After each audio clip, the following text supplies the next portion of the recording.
작은 서점.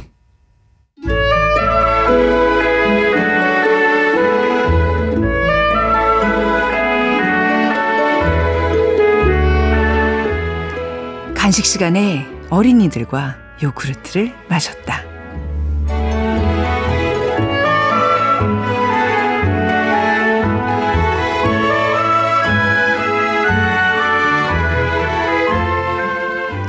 안녕하세요. 아나운서 최현정입니다. 김소영 작가의 에세이 어떤 어른 첫 문장으로 작은 서점 문 열었습니다.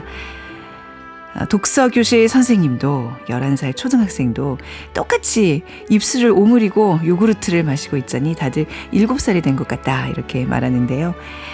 어린이날도 그렇지 않으세요? 이날만큼은 괜히 어린 시절의 추억이 떠오릅니다.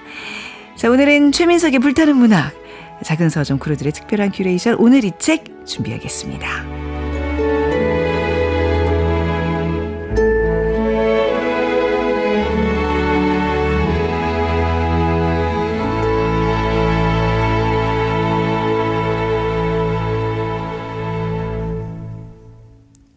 작은 서점 최원정입니다. 나기연님께서 문자 주셨는데요. KBS다운 유익한 프로그램 작은 서점 환영합니다.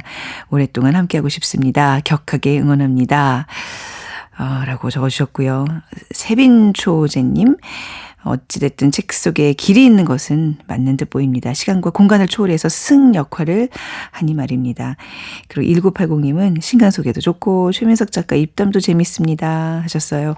자, 여러분의 응원 덕분에 우리 코너지기들이 힘이 많이 나실 것 같습니다. KBS 1라디오 작은 서점 참여 방법 안내해드립니다. 문자와 모바일 플레이어 콩 통해서 참여하실 수 있는데요. 문자번호 샵 9730이고요. 짧은 문자 50원, 긴 문자 100원입니다. 모바일 플레이어 콩은 앱을 다운로드 받으시면 무료로 메시지를 보내주실 수 있습니다. 여러분의 소중한 의견 기다리고 있겠습니다.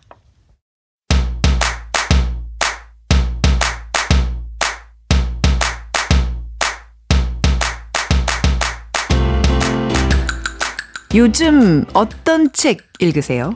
자, 신간부터 지금 이 순간 어울리는 모든 책들을 소개해드립니다. 오늘 밤을 위한 작은 서점 크루들의 특별한 큐레이션, 오늘 이 책.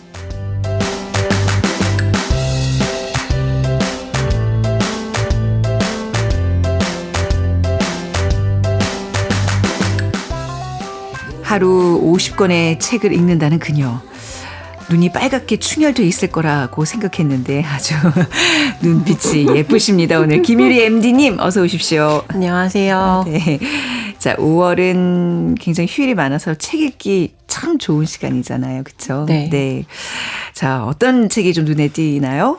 어린이날이어서 좀 어린이들과 같이 읽었으면 하는, 혹은 어린이들을 바라보는 이제 어른들의 생각이 좀 바뀌었으면 하는 책으로 한번 골라왔는데요. 네.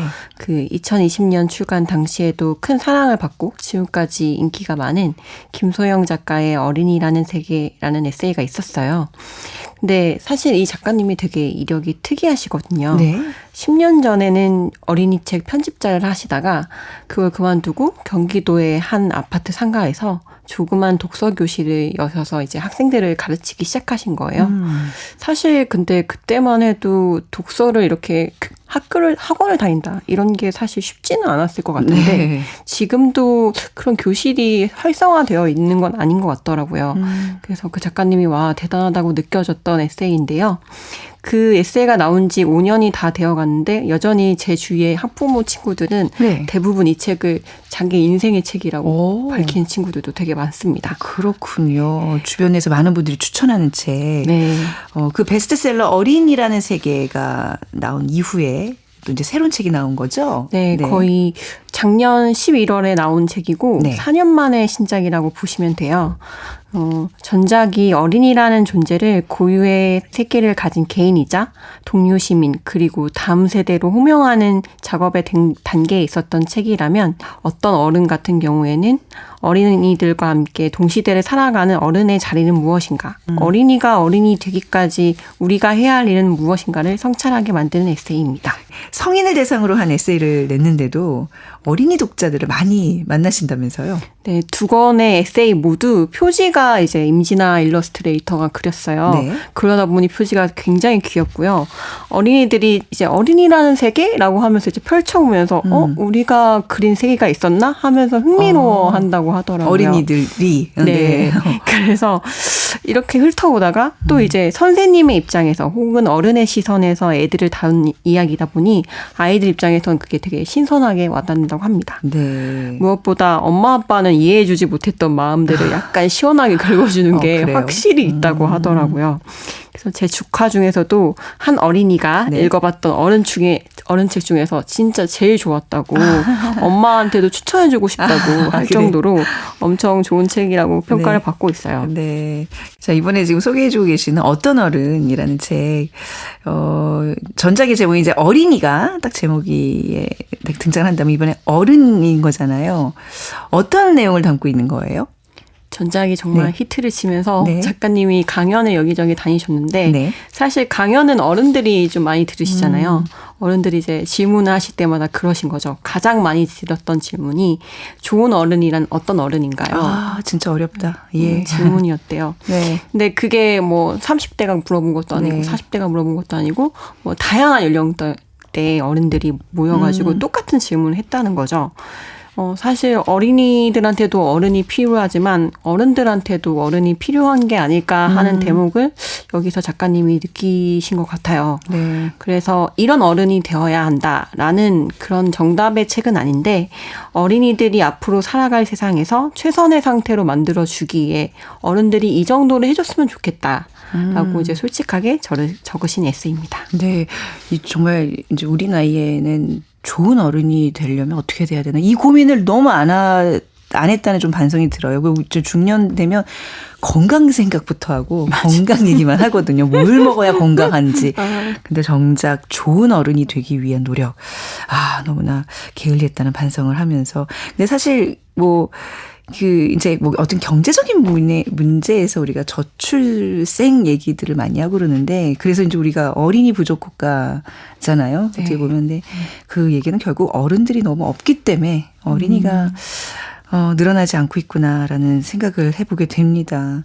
어린이들 위해서 좀 어떤 세상이 필요하고 또 나아가 그 세상을 이끌기 위해서 어떤 어른이 필요한지를 설명해 주는 책인 것 같아요. 어린이들 통해서 이제 어떤 어른이 돼야 하는지 말해주는 책 이렇게 요약할 수 있을까요? 네, 맞아요. 그래서 이 책을 읽을 때 저는 이 독서교실에 무작정 가서 이제 저도 들어보고 싶은 거예요. 네. 약간 말씀하신 대로 어른이 된 사람이 진짜 없다 사회에 이런 이야기 하셨잖아요. 그것처럼 약간 어른이 되기 위한 제 사회화 수업 목적으로 한번 들어봤으면 좋겠다라는 생각이 또 들었어요. 네. 이제 에세이를 보면 코로나19로 인해 그 거리두기 이야기가 나오거든요. 근데 그때 어린이들의 소원이 친구 만나기, 그리고 맞아요. 친구 네. 만들기 이런 거였대요. 근데 어른들은 각자의 사정 혹은 뭐 회식을 해야 한다, 꼭 일 때문에 만나야 한다 이러면서 방역 규칙을 다 안 지키고 뭔가 그런 사건들이 있을 때마다 예. 어린이들이 엄청 속상해했대요. 그런 에피소드를 보면 이제 어린이들은 이제 구성원으로서 자기가 선생님이 가르친 대로 혹은 엄마가 가르쳐준 대로 이걸 따라야 한다. 손도 씻고 마스크도 꼼꼼하게 쓰고 열도 자주 재고 네. 친구들랑 나가 놀고 싶어도 참고 이런 거를 이제 어른들이 가르친 대로 그대로 따르는 애들의 모습이 그쵸. 이제 책 속에서 되게 귀엽게 다뤄지는데요. 그렇게 이제 사회의 구성원으로서 책임을 다하는 모습이 사실 지성주의자라는 이야기가 나와요. 그렇네요. 네. 그래서 어린이들 통해서 나이나 학력과 상관없이 누구나 지성주의자가 될 수 있다. 네. 그래서 우리는 어린아이들을 통해서 그 친구들이 이제 동료 시민이라는 걸 자연스럽게 이런 에피소드로 에세이에서 말해주고 있는 거죠. 그러니까 우리가 어린이들을 함부로 좀 단정 짓고 편견으로 바라보는 눈들이 있잖아요. 왜 예를 들면 우리가 초보자, 입문자를 뭐 골린이, 등린이, 린자를 맞아요, 붙여서 맞아요, 뭔가 맞아요. 미성숙한 존재로 이렇게 얘기를 하는데 그런 좀 우리가 선입견도 좀 버려야 될 것 같아요. 아이들이 진정한 지성주의자다. 이 말이 확 와닿네요. 근데 뭐 요즘 현실 보면 또 어린이들을 이렇게 배척하려는 그런 것들 보이잖아요. 노키즈존이 좀 대표적인 그런 네. 경우가 아닌가 싶어요. 네. 에세이에서도 단호하게 이제 작가님은 사라져야 한다라고 말씀하고 계시는데요. 사실 어린이의 출입을 제한할 때는 오직 어린이들을 보호할 때뿐이다라고 네. 말씀을 하고 계세요. 앞서 말씀드렸는데 어린이라는 호칭을 일부러 많이 사용해야 한다고 이제 작가님이 말씀하셨잖아요. 네. 어린이라는 사실 자체가 명백한 어린이의 정체성인 것을 호칭으로 이제 명명하는 거죠. 그래서 어린이는 어린이기에 보호받고 존중받아야 한다. 정체성 때문에 특정한 장소에 출입을 못하게 하는 건 말이 안 된다. 이런 차별적인 부분을 이제 지적해 주고 계시는데요.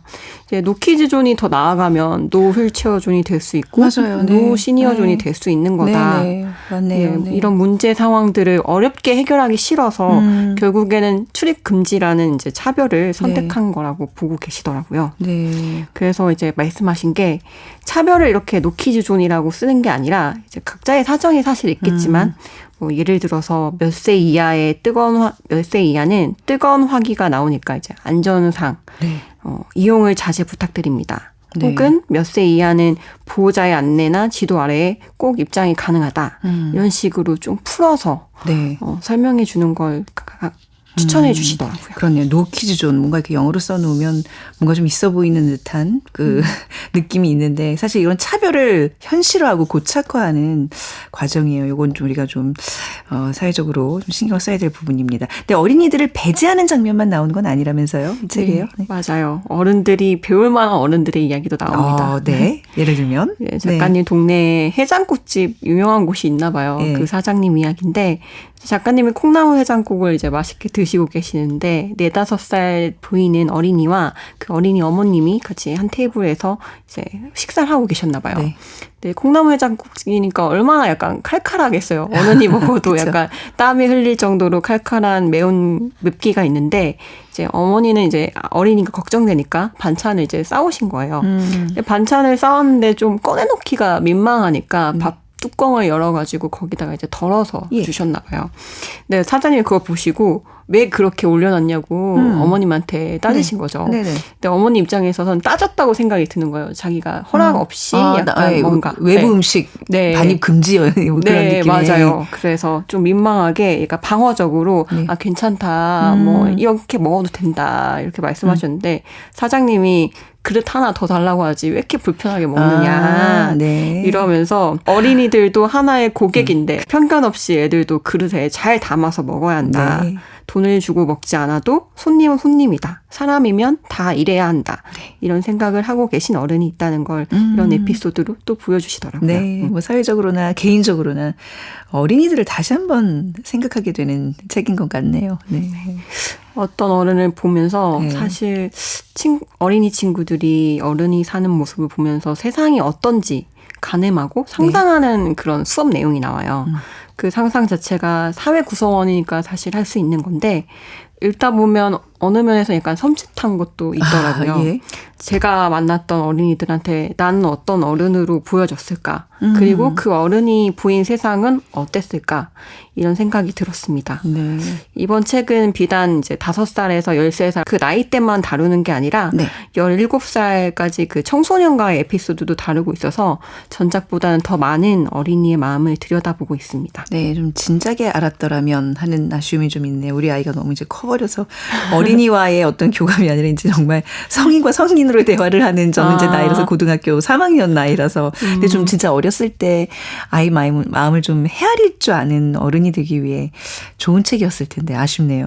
어린이의 마음 구체적으로 말하면 좀 어떤 게 있을까요? 책에 여러 가지 마음들이 나옵니다. 예. 다 어린이의 마음인데 이제 시간 관계에서 하나만 꼽자면 모든 것에 서툰 것이 어린이의 마음이다라는 부분이 나와요. 네. 독서교실에서 작가님이 어린이한테 차를 대접하는 장면이 나오거든요. 근데 그 차가 되게 사기로 된 거라든지 빈티지 차잔에 이렇게 아이들에게 주나 봐요. 네. 근데 어린이들이 이걸 보면서 막 깨먹거나 혹은 뭐 망가뜨리거나 이런 거를 어른들이 고민을 하는데 놀랍게도 깨먹은 아이들이 없어요. 한 명도 없다고. 아, 그래요? 네. 보통 막 플라스틱 컵에다 주잖아요. 그래서 어린이들한테 이렇게 바들바들 떨면서 이거 스테미나. 비싼 거라는 걸 이제 애들도 아는 거죠. 네. 그래서 조심성이 없다고 사실 오해를 많이 받잖아요, 아이들이. 네. 근데 그런 걸 보면 조심성이 없다기보다는 서툴러서 이런 찻잔에 차를 따라 먹는 게 처음이라서 실수를 한다는 거죠. 그래서 예를 들면 저희가 운전을 처음 배워도 그 조심성이 없어서 사고를 내진 않잖아요. 오히려 그렇죠. 조심성이 더 많아서 차를 받기도 하고 네. 스크래치가 나기도 하는데 어린아이들도 똑같다는 거죠. 네, 시선을 따라서 가위질을 하지만 가위질이 서툴러서 잘못 자르기도 하고 네. 혹은 비가 오는 날 조심조심 걷는다고 걷다가 마주오는 사람을 못 봐서 쾅 부딪히기도 그렇죠. 하고요. 네. 어른들은 그저 조심하면 쉽게 통과되는 일상의 현실들이 어린이들한테는 이제 여러 실패의 경험과 네. 연습이 필요하다는 부분이 이번 에피소드에서 나왔습니다. 네. 그러니까 정말 어린이의 마음은 우리가 항상 간직하고 있는 거예요. 아무리 나이가 들어도 그 서툼, 그 조심성 뭐 이런 것들은 우리가 어른이 돼도 극복할 수 없는 어린이의 마음, 우리가 항상 지니고 있는 그런 마음이라는 거 다시 한번 생각해 봤습니다. 오늘도 좋은 책 소개해 주셔서 감사합니다. 다음에 또 그 많은 책들 중에 또 이렇게 귀한 책 또 소개해 주시기 바랍니다. 감사합니다. 네, 감사합니다. 네, 오늘 이 책 김유리 MD였습니다. 벼랑 위의 포뇨 주제가 듣고 오겠습니다. 후지오카 후지마키 그리고 오하시 노조미가 함께합니다.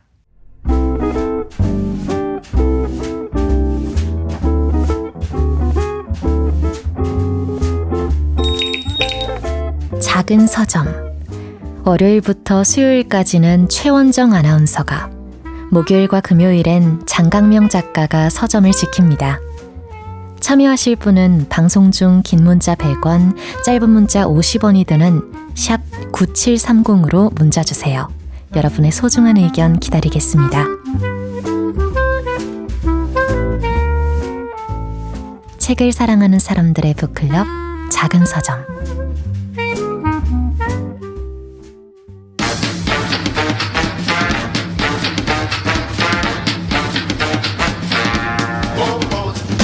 최민석의 불타는 문학.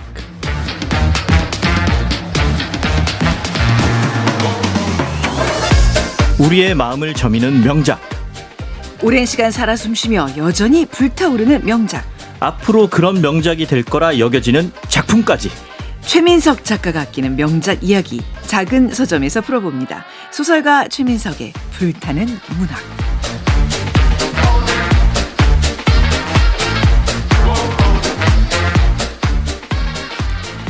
네, 최민석의 불타는 문학.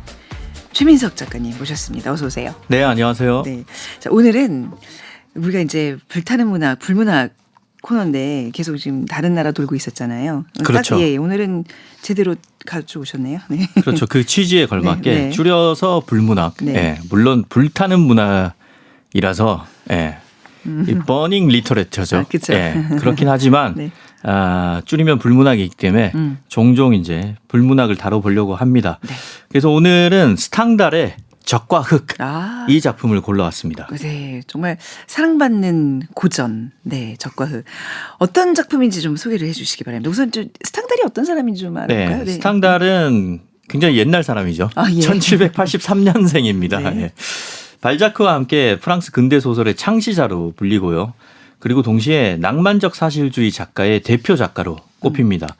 스탕달은 7살 때 어머니를 여의었고요. 네. 그리고 아버지가 부르주아였대요. 그런데 아버지와 관계가 좋지 않았다고 합니다. 보통 작가들이 아버지랑 관계가 좋지 않아요. 네, 좋으면 작가가 잘 안 됩니다. 그러니까 이런 정서들이 좀 이렇게 작품들에 반영되는 경우들이 많잖아요. 그렇죠. 네, 네. 그래서 우울한 청소기를 보내면서 독서를 많이 하고 그러면서 작가의 길로 들어서는데 스탕달은 이제 여기서 그치지 않고 네. 아버지가 부르주아였잖아요. 네. 그래서 아버지에 대한 반감이 부르주아에 대한 반감으로 이어집니다. 그러고 보니까 이게 스탕달, 그러니까 이 적과 흙에서도 주인공이 어머니가 없네요. 네. 뭐 그런 걸 좀 반영한 그렇죠. 거죠. 네. 주인공이 줄리앵 소렐인데 줄리앵 소렐은 어머니가 없습니다. 네. 스탕달도 어머니가 7살 때 돌아가셨고요. 네. 그리고 주인공의 아버지가 제재소를 운영하는 목수인데 돈밖에 모릅니다. 아, 네네. 그리고 또 주인공이 아버지한테 굉장히 많은 학대를 당하는데 이런 많은 점들이 스탕달을 연상시키죠. 네. 스탕달에 대해서 조금 더 네. 어떤 뭐 역경을 딛고 또 작가가 됐고 이런 거 좀 들어볼까요? 네. 네. 그리고 이제 그 스탕달이 그 부르주아들을 싫어한다고 했잖아요. 네. 그래서 보면 작품 속에 나오는 부르주아들이 전부 다 돈과 출세에만 혈안이 된 굉장히 교양 없는 인물들로 그려집니다. 뭐 요 정도로만 이해하고 작가의 삶을 좀 더 보자면 1800년에 네. 군대에서 소위로 임관을 받고 이탈리아로 떠나요. 그래서 이때 당시가 이제 나폴레옹이 권력을 잡고 있을 때인데 그래서 나폴레옹 제정의 관료로 몇 차례 승진을 거듭하면서 스탕달도 출세길에 오릅니다. 네. 심지어 그 나폴레옹 원정군을 따라서 알프스까지 넘어갑니다. 그러다가 1814년에 나폴레옹이 몰락을 하죠. 네. 그러면서 스탕달도 줄을 잘못 선 거죠. 이탈리아 밀라노에 머물면서 프랑스가 아닌 거죠. 네. 외국에 머물면서 이제 본격적인 문필 생활을 시작합니다. 네. 이게 중요합니다. 나폴레옹 군대에서 근무를 했다는 거. 네. 근무를 한 거예요? 군 복무를 한 거예요? 군 복무를 한 네, 거죠. 네. 예. 그러면서 이제 이후에 나폴레옹이 실각하면서 왕정이 복고가 되잖아요. 네. 다시 이제 왕이 다스리는 네. 나라가 된 거죠. 그래서 스탕달은 자기가 많은 것을 잃은 이 왕정 복고 시기를 배경으로 쓰는 거죠. 네. 뭔가 감이 오시죠. 네. 스탕달한테 이 시기는 일종의 상실의 시대였던 그렇죠. 거죠. 시련의 예. 시대고. 예. 그리고 이제 7월 혁명 이후로 대표작 적과 흑을 출간하면서 처음으로 스탕달이라는 필명을 사용합니다. 아하, 네. 원래 이제 본명은 뭐 벨이에요. 그래서 뭐 벨리즘 그러면 스탕달의 그 욕망을 다룬 것이다. 뭐 이런 식으로도 해석이 네. 되는데 아무튼 그 적과 흑 외에 유명한 대표작은 파르마의 수도원입니다. 네. 그리고 스탕달이 생전에는 큰 사랑을 못 받았어요. 예. 사후에 옛날 그 낭만적 사실주의 시대의 작품이 뭐가 있냐 이렇게 사람들이 찾아보니까 이 적과 흑과 그 파르마의 수도원이 눈에 띈 거죠. 네. 그때부터 이제 작품의 가치를 재조명 받으면서 세계적인 작가로 거듭나게 됩니다. 아까 이제 스탕달이 옛날 사람이라고 했는데 그래서 제가 좀 찾아보니까 순조 때 사람이더라고요. 1930년대. 혹시 역사전 진행자 근데 약간 그런 거 출신답게. 궁금하지 않으세요? 그 이 시각 세계는 왜 하면서 그리고 우리나라에서는 이제 정말 순조 시대부터라면 이제 난세의 시작이고 막 세도 정치가 이어졌고 그렇죠? 막 이양선이 출몰하면서 막 또 세국 정치를 막 펴기 시작하고 요때 사람인 거예요. 네. 근데 이제 아무튼 적과 흑 이걸 뭐 끝까지 읽어보신 분들은 적을 수 있겠지만 제목은 다 아실 테고 대략 어떤 뭐 연애 소설이다 이런 이 정도는 다 알고 계시지 않을까요? 그렇죠. 예, 어떤 고전인가요? 일단 말씀하신 대로 이 작품은 언뜻 보면 연애담입니다. 네. 그런데 부제가 1830년의 연대기예요. 그러니까 시대 배경을 다루겠다는 거죠. 네. 그러니까 이 작품은 당시의 사회와 문화를 고스란히 보여주는 것은 물론이고 정치와 계급으로 복잡하게 얽혀 있었던 당시 프랑스를 예리하게 파헤칩니다. 네. 이 스탕달은 꿈도 그 어떠한 욕망도 실현할 수 없었던 줄리엥 소렐이라는 이 주인공의 삶을 통해서 왕정 복고 시기의 프랑스가 얼마나 개인을 질식시키는 사회였는지 아하. 보여줍니다. 네. 이 점이 이 작품을 고전으로 자리 잡게 한 거죠. 계급 상승의 욕망을 품는 것만으로도 그게 죄가 되는 그런 시기 네. 이야기. 자, 줄거리 한번 좀 같이 들어보겠습니다. 네, 프랑스의 한 지방인 베리에르가 이 소설의 배경지입니다. 여기에서 줄리엥은 목수의 아들로 태어납니다. 그런데 엄청나게 지적인 능력을 품고 있죠. 네. 그래서 지역 신부에게 라틴어를 배우는데 얼마나 똑똑한지 성경 한 권 전체를 그냥 라틴어로 암송해 버립니다. 어떻게 가능하지? 근데 아무튼. 이게 그냥 차례대로 암송하는 게 아니라 네. 중간에 누가 말 걸면 헷갈리잖아요. 네. 근데 그런 거 없이 그냥 아무 페이지나 펼쳐서 누군가가 한 문장을 시작하면 그 다음 문장을 라틴어로 몇 페이지건 막힘없이 줄줄줄줄 다 외워버립니다. 이렇게 영리한 청년이지만 줄리엥에게 성공할 수 있는 길은 두 길밖에 없습니다. 네. 하나는 군인이 되는 거고 다른 하나는 성직자가 되는 겁니다. 왜냐하면 그는 하층민이기 때문입니다. 때는 바야흐로 왕정 복고 시대. 프랑스 대혁명으로 루이 16세와 마리 앙투아네트가 단두대에서 처형을 당했고요. 그 후에 나폴레옹이 집권을 하면서 이제 하층민들도 신분 상승을 할 수 있다는 네. 기회가 있다고 여겼죠. 네. 그래서 그들은 꿈을 꾸면서 그 달콤한 맛을 봤죠. 네. 하지만 그 후에 네. 나폴레옹이 러시아 원정에 실패하고 또 워털루 전투에서도 패배하면서 결국 그는 실각하고 맙니다. 그리고 부르봉 왕가가 왕자에 오르면서 이른바 우리가 왕정복고라고 부르는 시대가 도래한 거죠. 다시 왕이 통치하는 시대가 온 겁니다. 우리 학교 다닐 때 배웠던 그 앙시앙 레짐 체제가 다시 돌아온 거예요. 그렇죠. 네. 구체제. 네, 구체제. 우리의 재능 많은 주인공인 줄리앙 소렐은 이 시대를 살고 있습니다. 욕망이 거세된 시대를 살아가고 있기 때문에 그에게 나폴레옹은 신화적인 인물입니다. 네. 왜냐하면 나폴레옹은 하급 장교에서 황제까지 오른 인물이니까요. 줄리앙도 나폴레옹처럼 되기를 원합니다. 그래서 그는 군인이 되길 꿈꾸죠. 하지만 줄리앙은 군인들의 출세가 막히는 것을 몇 차례 목격하면서 단지 성공을 위해서 신부가 되기로 결심을 합니다. 그래서 지역 신부한테 자기의 능력을 입증하기 위해서 라틴어로 성경 전체를 네. 암송하는 실력을 보인 거죠. 그리고 이 소문이 이 지역의 시장인 베르에르 시장인 레날 씨의 귀에까지 들어갑니다. 레날 시장의 귀에. 네, 그렇죠. 메이어죠. 그래서 이 줄리앙은 레날 시장의 자녀들한테 라틴어를 가르치는 가정교사로 입주하게 되는 겁니다.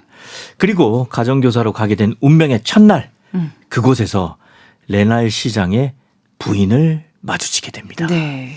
아이 맞아. 엄마예요. 아이 엄마 지금. 네. 예. 마담들 레날. 네. 네, 레날 부인. 예. 근데 만나보니까 이 줄리앙이 이때까지 살면서 봤던 여인들과 너무나 다른 겁니다. 네. 일단 피부가 너무 좋고. 귀족이니까 예. 얼마나 또 잘 그리고 갖고 겠어요. 입고 있는 그 드레스의 질감이 너무나 좋고 네. 막 움직이기만 해도 몸에서는 우아한 향기가 납니다. 네네. 이 모든 게 줄리앙에게는 너무나 낯설고 전혀 겪어보지 못했던 완전한 다른 세계의 여인이라는 이미지를 풍깁니다. 한편 레날 부인은 이제 아이들의 가정교사로 누가 온다고 하니까 행여나 폭력적이고 무시무시한 사람이 와서 애들을 체벌하지는 않을까 잔뜩 긴장하고 있었어요.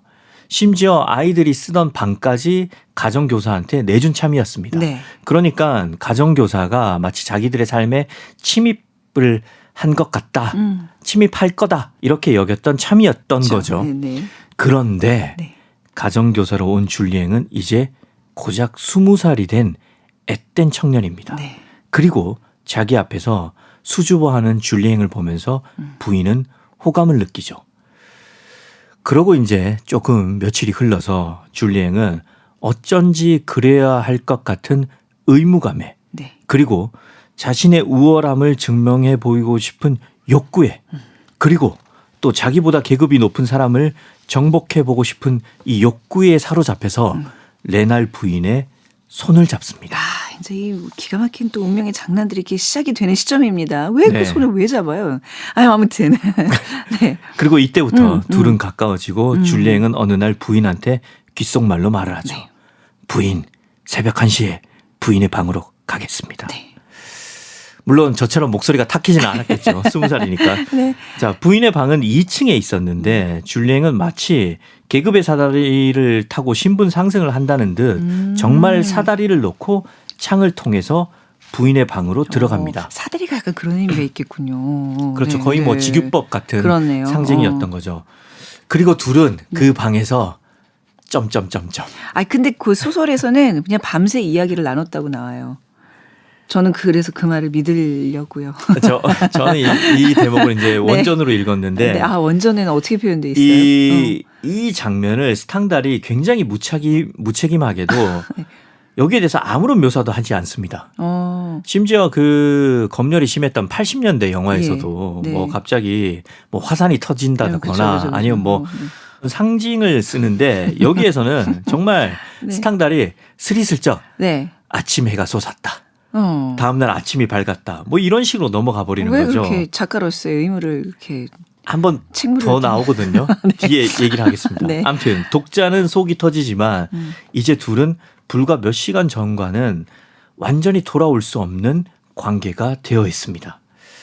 그리고 둘은 이제 소설에서 표현되지 않은 네. 그 은밀한 사랑을 계속 이어가다가 네. 결국 그 둘만의 관계는 발각되고 말죠.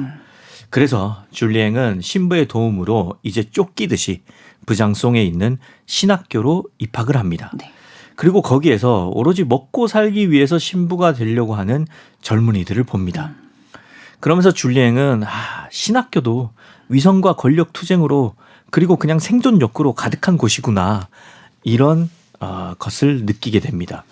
그리고 그 즈음에 신학교의 주임 신부가 줄리앵의 재능을 알아보고 줄리앵을 파리에 있는 라몰 후작의 비서로 추천을 합니다. 이 후작이 보통 후작이 아닙니다. 네. 왕과 밀접한 관계가 있는 나중에 장관 후보가 되는 굉장한 권력가입니다.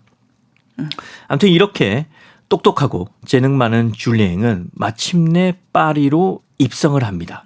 그것도 사교계와 정치권의 중심에 있는 라몰 후작의 비서로 말입니다. 네, 유력 정치인의 집에 네. 비서로 갑니다. 그리고 그곳에 가보니 이번에는 레날 부인이 아닌 네. 후작의 딸인 마틸드가 있습니다. 뭔가 감이 오죠. 네. 굉장히 줄거리를 즐겁게 얘기해요. 왜 이렇게 재밌어 하세요?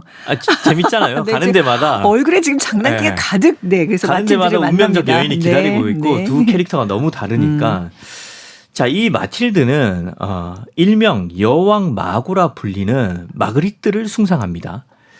그녀가 사랑한 인물이 이 마그리트가 사랑한 인물이 바로 라몰입니다. 감이 오시죠? 라몰 후작의 조상이죠.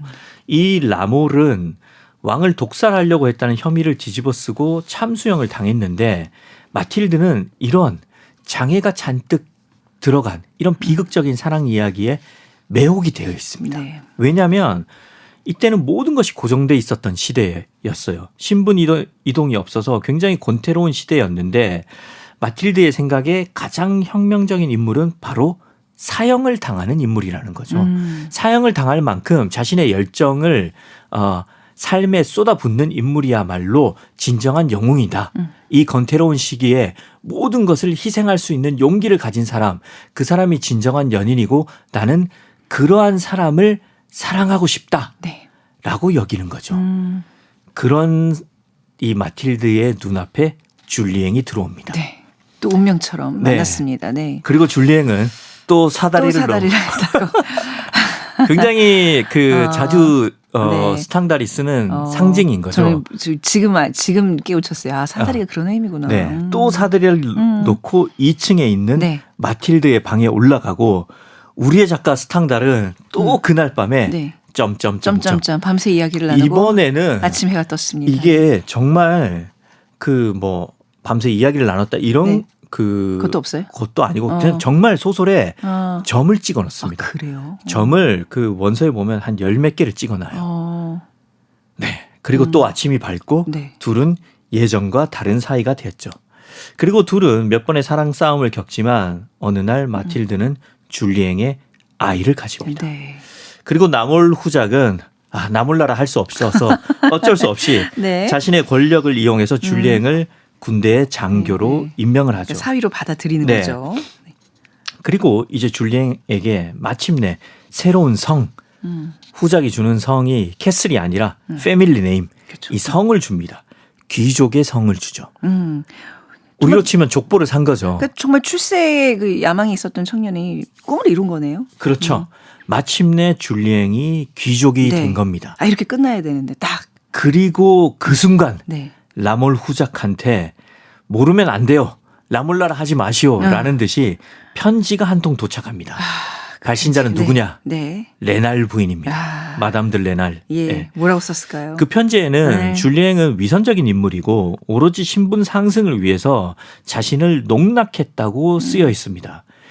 이 편지를 보고 줄리앵은 격분해서 베르에르로 돌아가서 성당에서 기도를 하고 있는 레날 부인의 어깨에 총을 쏘죠. 네. 첫 발은 실패입니다.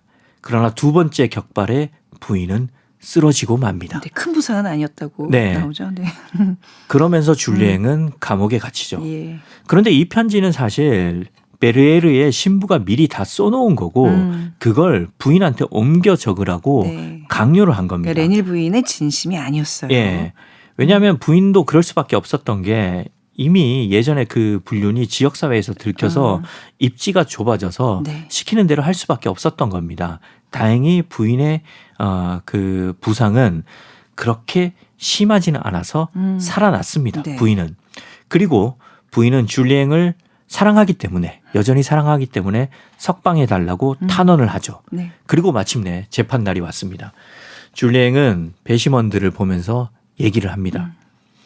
배심원 중에 저 같은 농부 출신은 단 한 명도 보이지 않는군요. 저에게 만약 잘못이 있다면 그 잘못 중에 가장 큰 것은 제가 가난하게 태어난 것입니다. 이렇게 자신의 죄를 계급으로 인한 네. 죄라고 항변을 하죠. 그리고 괘씸죄가 적용돼서 줄리앵은 단두대에서 목이 잘리는 네. 참수형 선고를 받습니다. 그리고 며칠 후 마틸드는 잘린 불어로 발음했네요. 죄송합니다. 잘린 줄리앵의 네. 얼굴을 들고 장례 행렬에 오릅니다. 마치 자신이 숭상했던 여왕 마그리트처럼요.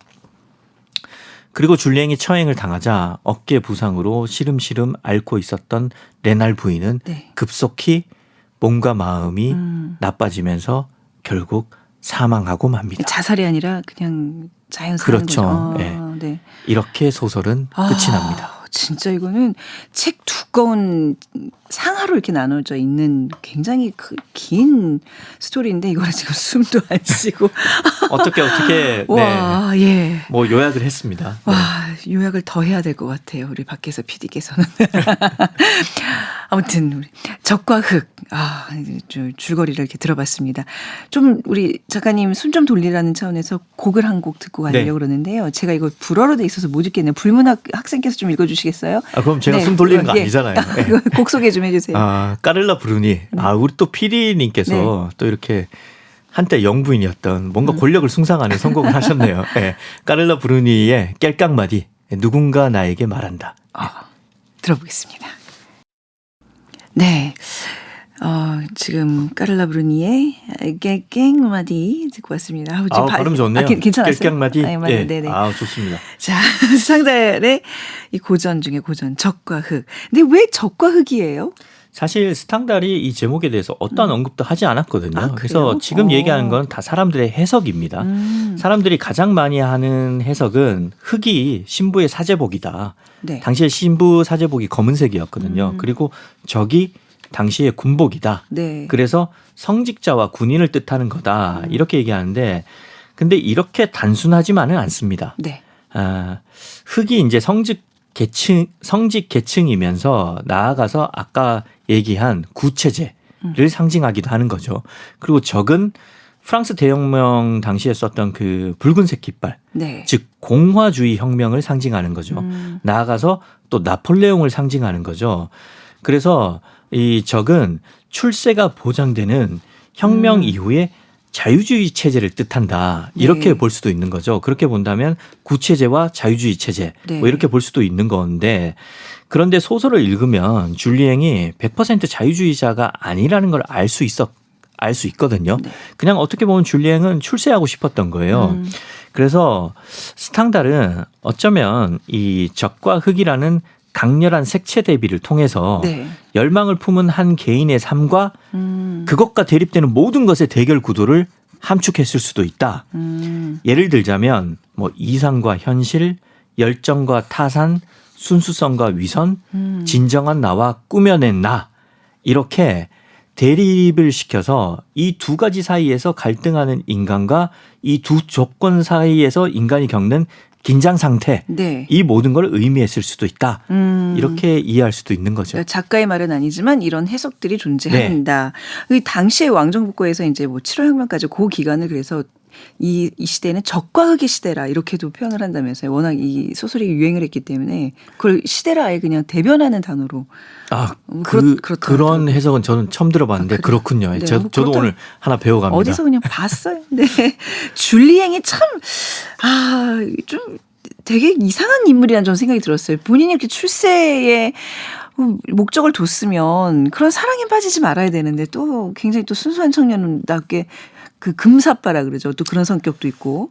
어떻게 좀 이해해야 될까요? 그래서 참 이해하기 힘든 인물이라는 네. 평가가 많은데 일단 그 우스갯소리로 시작을 하자면 네. 줄리앵은 프랑스 소설사에서 최초로 등장한 샐러리맨이다. 이런 농담이 있어요. 왜 셀러리맨이라고 그러죠? 왜냐하면 뭐 이 가정교사하고 이렇다고요? 그렇죠. 네. 이 월급쟁이라는 게 상징하는 바가 큽니다. 네. 이전의 주인공들은 다 돈을 벌 필요가 없었던 귀족들이에요. 네. 그러니까 줄리앵은 노동자로서의 실존적 고민을 하는 인물이었던 거죠. 그런데 적과학식으로 말하자면 줄리앵에게는 귀족성이 있습니다. 네. 이 지적 탐구를 좋아하고 고고한 내면이 있는 거죠. 이런 줄리앵이 가장 좋아하는 시간이 독서하는 시간인데 네. 근데 줄리앵은 이 독서 때문에 아버지한테 학대를 당해요. 아버지가 줄리앵이 제일 아끼는 책들을 강으로 던져버립니다. 아이고. 돈 안 되는 짓 하지 말라고. 그래서 그가 볼 때 이 독서하고 지적인 대화를 나눌 수 있는 사람들은 상류층밖에 없었기 때문에 줄리앵은 신분 상승을 원하는 거죠. 그런데 줄리앵은 왕정 복구 시기에 살고 있습니다. 그러니까 이 상승 욕구가 거세당한 시대에 줄리앵은 어떻게든 출세를 해보려고 네. 명민한 머리를 쓰는 거죠. 네. 때로는 영악하게 그런데 때로는 그 욕망이 너무 앞서 나가서 눈치 없이 행동을 하는 겁니다. 그리고 욕망에 너무 솔직했기 네. 때문에 이거를 감추려고 종종 위선도 행하는 거죠. 그리고 심지어 위선을 행하려고 막 노력을 해요. 네. 노력을 합니다. 본심을 감추려고. 굉장히 복합적인 심리의 인물인 거죠. 네.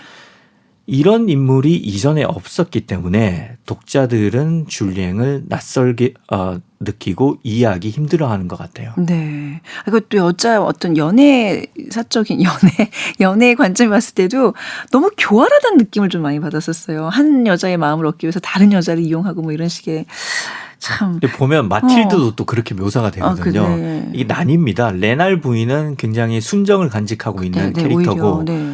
어떻게 보면 마틸드는 여자 버전의 줄리앙인데 맞아요. 계급이 뒤바뀐 그렇죠. 그러니까 계급과 성별이 뒤바뀐 네네. 또 다른 페르소나처럼 그려지는 네, 거죠. 막 선민의식도 있고 좀 그렇죠. 네. 근데 이제 줄리앵이 소설 속에서 보니까 이제 나폴레옹 굉장히 숭상하잖아요. 네. 뭐 초상화도 갖고 있다가 이제 어쩔 수 없이 이제 불태워버리고 하는데 이건 어떤 상징이 있는 건가요? 왜 나폴레옹이 등장하죠? 그래서? 저는 이걸 네. 좀 독자를 설득하기 위한 장치였다고 봐요. 네. 일단 아까 얘기했던 대로 줄리앵이 당시에는 굉장히 낯선 주인공이었잖아요. 네. 그런데 이 스탕달은 나중에 자기 소설을 두고 내 소설은 내가 살아있을 때 사랑 못 받을 것이다. 내 소설을 읽을 후대의 소수들을 위해서 쓴다. 네. 이 사람들을 그 행복한 소수, a few happy people이라고 얘기했거든요. 아무튼 줄리앵이 그 당대에는 쉽게 받아들이지 않을 거라고 판단을 한 거죠. 그러니까 젊은이들 사이와의 그 공통 코드를 심어놓고 싶었던 건데 그게 뭐냐면 나폴레옹이구나. 나폴레옹 숭배 코드였던 거죠. 네. 왜냐하면 당시에 왕정복고 시대에 많은 젊은이들이 나폴레옹을 숭상했거든요. 그렇죠. 나폴레옹 보면서 꿈을 키워온 청년들이 네, 있잖아요. 그래서 네. 주인공과 그들 사이에 공통 분모를 심기 위해서 나폴레옹 숭상 코드를 심은 게 아닌가라고 네. 저는 또 생각을 했습니다. 1930년대를 사는 그 청년들의 그 지금 특히 이제 흑수저 청년들에게 있어서는 나폴레옹을 숭배하고 나의 어떤 로망이지만 그 꿈을 꾸는 순간 위험 인물이 되고 줄리앵처럼 처형될 수 없다. 이러지도 저러지도 그렇죠. 못하는 그런 나폴레옹 네, 초상화를 네. 갖고 있다는 것만으로도 위기에 처할 수 있으니까 네. 줄리앵이 나폴레옹 초상화를 매트리스에 감춰놓잖아요. 네네네. 예. 네. 근데 나중에 그 저기 불 태우지 않아요? 불태우죠. 그렇죠. 들킬까봐. 네. 너무 이게 예. 길어가지고 막 스토리들이 헷갈리고 있어요. 근데 아무튼 이제 줄리앵의 그 죽음 되게 어이없게 저는 그 삶을 목숨을 구걸하지도 않아요. 그냥 당당하게 죽잖아요. 난 네. 죽어 마땅하다 그러면서. 근데 그의 죽음이 곧 다시 또 다가올 그 7월 혁명을 막 예고하는 그런 느낌도 들거든요. 이 죽음이 결코 비루하지 않다는 느낌이 들었었어요. 그 줄리앵이 소설에서 행복을 느끼는 대목이 두 군데가 있어요. 네. 하나는 레날 시장의 가정교사로 일하다가 휴가를 얻어서 동굴로 가거든요. 네. 거기에서 아무런 아무의 눈치도 보지 않으니까 나는 행복하다. 나는 나다워질 수 있다라고 네. 생각을 해요. 그러고 행복을 느끼는 게 바로 사형당하기 직전에 감옥에 갇혔을 때입니다. 그러니까 감옥에 아무도 없고 거기서 읽고 싶은 책을 마음껏 읽으면서 네. 진정 나다워지는 시간을 보내는 거죠. 그렇기 때문에 줄리앵은 그 마지막 재판에서 살려달라고 항변하지 않고 네. 그냥 하고 싶은 말을 다 다 하고 하죠. 사형을 당하는 거죠. 어떻게 보면 줄리앵은 가장 나다운 시간을 보내면서 죽음을 맞이했기 때문에 네. 줄리앵은 승자라고 볼 수 있는 거죠. 네. 마틸드도 자기가 숭상했던 여왕 마고처럼 줄리앵을 통한 영웅적 사랑을 했기 때문에 승자인 거죠. 그렇게 본다면 레날 부인만 이 소설에서는 패자인 거죠. 아, 또 그걸 또 승자와 패자를 또 이렇게 네. 구분을 또 확실히 해 오셨군요. 이 작품 자체가 워낙 고전이고 많은 사랑을 받았기 때문에 훗날 많은 뭐 작품들에서 이렇게 모티브가 되고 그러잖아요. 지금 나중에 저도 이제 찾아보니까 예전에 했던 그 SBS의 나쁜 남자라는 우리나라 드라마에 이게 또 모티브가 적과흑이라 그러더라고요. 그러니까 이게 어려운 책이 아니라 결코 어려운 책이 아니라 너무나 재밌는 연하의 담이 있기 때문에 누구나 쉽게 읽을 수 있는 것 같아요. 저 솔직히 좀 오늘 고백하면 저 청소년 그 문학 뭐 선집 이런 거에서 좀 골라서 읽었어요. 아주 짧은 버전으로. 근데 너무 재밌더라고요. 책에 네. 우열은 없는 겁니다. 그리고 네네. 자, 그럼 우리 최민석 작가님은 보내드리도록 할게요. 오늘은 프랑스의 고전 스탕달의 적과 흑 만나봤습니다. 저희는 다음 주에 뵐게요. 감사합니다. 고맙습니다. 네, 작은 서점 오늘 문 닫겠습니다. 지금까지 아나운서 최원정이었습니다.